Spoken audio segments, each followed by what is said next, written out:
राधे राधे। जय श्री कृष्णा। दोस्तों, खूब पूजा पाठ करने के बाद भी घर में बरकत क्यों नहीं होती? पूजा करते समय भूल कर भी ना करें ये गलतियाँ। दोस्तों, आपने बहुत लोगों को यह कहते हुए सुना होगा कि मैं इतनी पूजा पाठ करता हूँ लेकिन उसका पूरा फल मुझे नहीं मिलता है।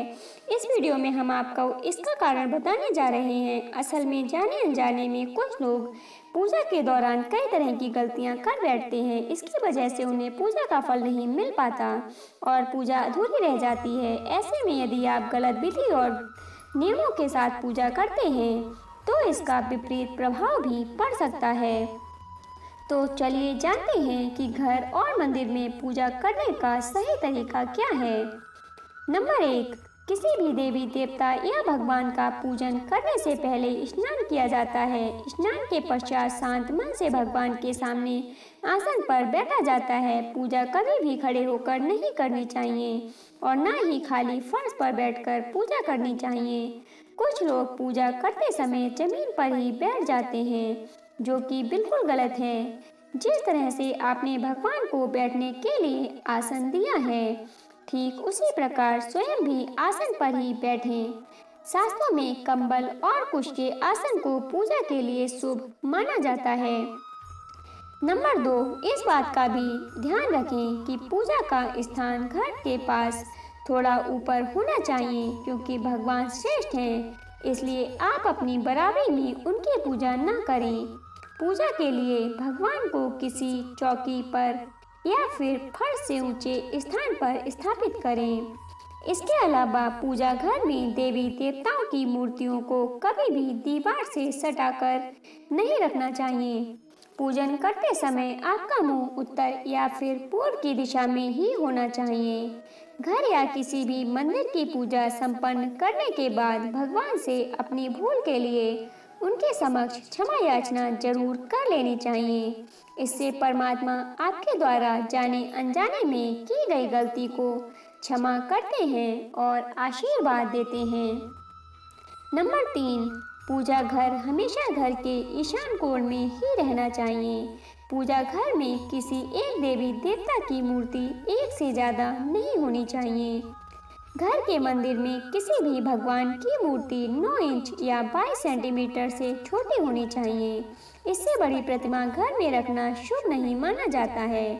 बड़ी प्रतिमा को मंदिर में रखना चाहिए। अपने बेडरूम में कभी भी पूजा घर स्थापित ना करें और रात के समय अपने पूजा घर को पर्दे से ढककर रखें। पूजा घर में काम में आने वाली सभी चीज जैसे शंख, घंटी, प्रसाद के बर्तन, दीपक, शिवलिंग, जनेऊ और भगवान चालीसा को साफ सुथरी जगह पर रखना चाहिए। ऐसा नहीं करने पर हर रोज पूजा पाठ करने के बाद भी आपको उचित फल नहीं मिल पाता है। नंबर 4, शास्त्रों में उल्लेख है कि घर या मंदिर कहीं पर भी यदि आप सूर्यास्त के बाद रात के समय पूजा करते हैं तो इस समय ना तो शंख बजाना चाहिए और ना ही घंटी बजानी चाहिए। ऐसा माना जाता है कि सूर्यास्त के बाद देवी देवता उनके शयन के लिए चले जाते हैं और ऐसे में उन्हें जगाना सही नहीं रहता।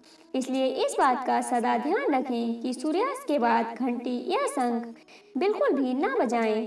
नंबर 5, अक्सर लोग पूजा करते समय केवल धूप जलाते हैं, लेकिन यह गलत है।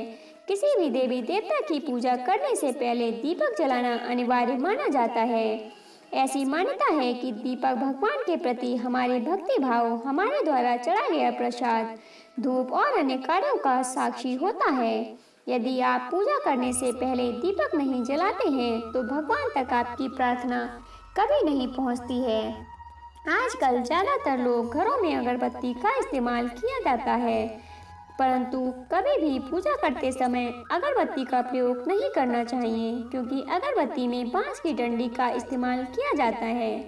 हिंदू शास्त्रों में पूजा में बांस का इस्तेमाल अशुभ माना गया है, इसलिए हमेशा पूजा में दीपक का इस्तेमाल करना चाहिए और धूप बत्ती का प्रयोग करना चाहिए। नंबर 6, अपने मंदिर या पूजा घर में कभी भी नग्न मूर्तियां न रखें। देवताओं को कपड़े सिलकर पहनाना चाहिए। आजकल बाजार में भी देवी देवताओं के वस्त्र उपलब्ध होते हैं, आप चाहें तो बाजार से भी ला सकते हैं। हमेशा देवता की पसंद के अनुसार या सुविधा को ध्यान में रखते हुए ही वस्त्र धारण करवाना चाहिए। सूर्य, गणेश, दुर्गा, शिव और विष्णु यह पंचदेव कहलाते हैं। उनकी पूजा सभी कार्यों में अनिवार्य रूप से की जाती है। प्रतिदिन पूजन करते समय इन पांचों देवों का ध्यान अवश्य करना चाहिए। इससे माता लक्ष्मी की कृपा प्राप्त होती है। नंबर 7, आप चाहे किसी भी देवी देवता का पूजन कर रहे हों, लेकिन सबसे पहले हमेशा भगवान गणेश को ही प्रणाम किया जाता है। किसी भी हवन या किसी भी शुभ कार्य की शुरुआत भगवान गणेश को प्रणाम करके ही की जाती है।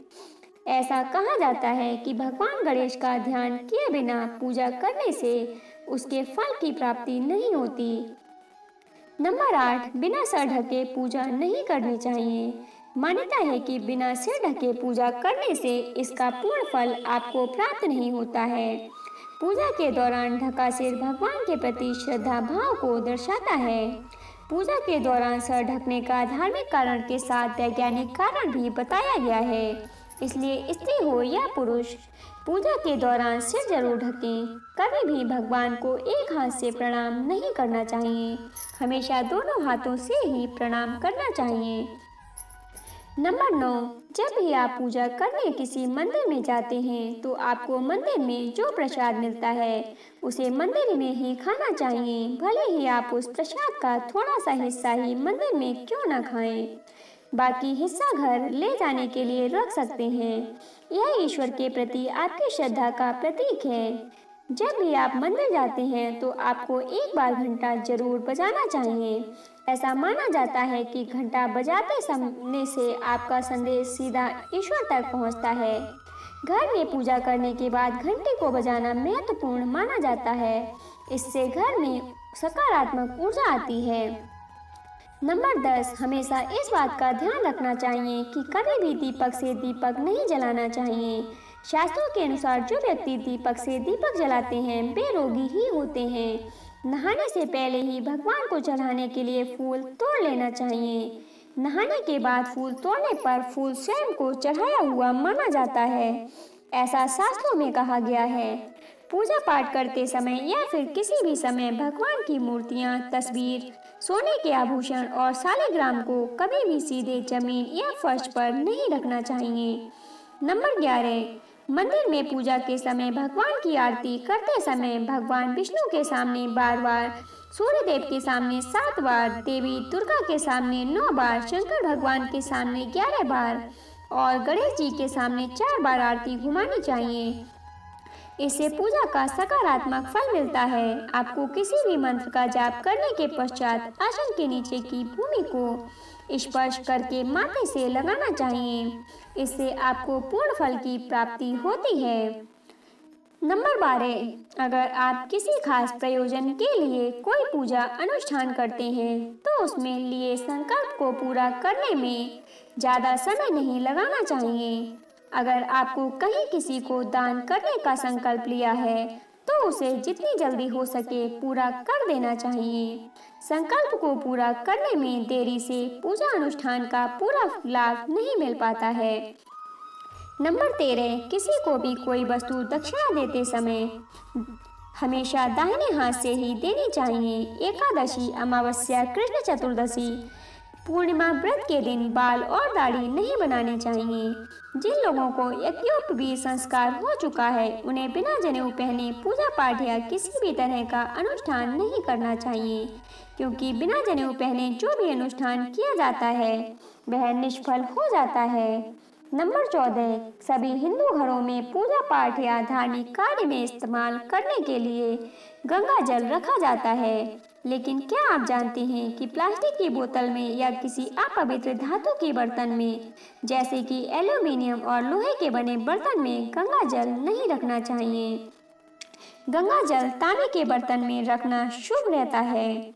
नंबर 15, अगर आप पूजा करने के लिए मंदिर जा रहे हैं तो आपको हमेशा घर से लोटे में जल ले जाना चाहिए। कभी भी मंदिर में रखे जल से ईश्वर का जल अभिषेक नहीं करना चाहिए। जब भी आप जल चढ़ाकर मंदिर से वापस आएं तब आपको ध्यान देना चाहिए कि जल का लोटा कभी भी खाली घर वापस न लाएं। यदि आप जल चढ़ाकर मंदिर से वापस लौटते हैं तो इससे शुभ फल की प्राप्ति होती है। नंबर 16, हर रोज लक्ष्मी स्रोत या कनक धारा स्रोत का पाठ अवश्य करना चाहिए। यह धन प्राप्ति और धन संचय करने में विशेष फलदायी माना जाता है। यह एक चमत्कारिक स्रोत है। इसके पाठ से माता लक्ष्मी की आप पर कृपा बनी रहती है। इस स्रोत की खासियत है कि यह किसी भी विशेष माला या पूजा पाठ की मांग नहीं करता है। पूजा अर्चना करने के बाद आप इनका पाठ कर सकते हैं, जिससे आपकी उन्नति होगी और धन की बचत भी होगी। नंबर 17, वास्तुशास्त्र के अनुसार बहुत से लोगों में आदत होती है कि खाना खाते समय या पढ़ाई करते समय या काम करते हैं, यह बहुत अशुभ माना जाता है। आप इस आदत से बचें। यह आपके धन के साथ साथ कई चीजों के लिए नुकसानदायक साबित हो सकता है। खाना खाते समय पाचन क्रिया शुरू हो जाती है। अगर आप खाते समय पढ़ाई या फिर अन्य काम करते हैं तो इसका असर आपकी पाचन शक्ति पर भी पड़ता है, जिनसे स्वास्थ्य संबंधी कई समस्याएं बननी शुरू हो जाती हैं। इसलिए आप इस आदत से बचें। तो दोस्तों, यदि आपको आज की ये वीडियो पसंद आई हो तो वीडियो को एक लाइक और शेयर अवश्य कीजिएगा। साथ ही यदि चैनल पर नए हो तो चैनल को सब्सक्राइब कर लीजिएगा। दोस्तों, यदि आप इमोशनल और मोटिवेशनल वीडियोज स्टोरी सुनना पसंद करते हैं तो मेरा उसका अलग से चैनल बना हुआ है। उसका लिंक आपको डिस्क्रिप्शन बॉक्स में जरूर मिल जाएगा। तो प्लीज़ उस चैनल को भी सपोर्ट कीजिएगा, उस चैनल को भी सब्सक्राइब कर लीजिएगा। धन्यवाद दोस्तों।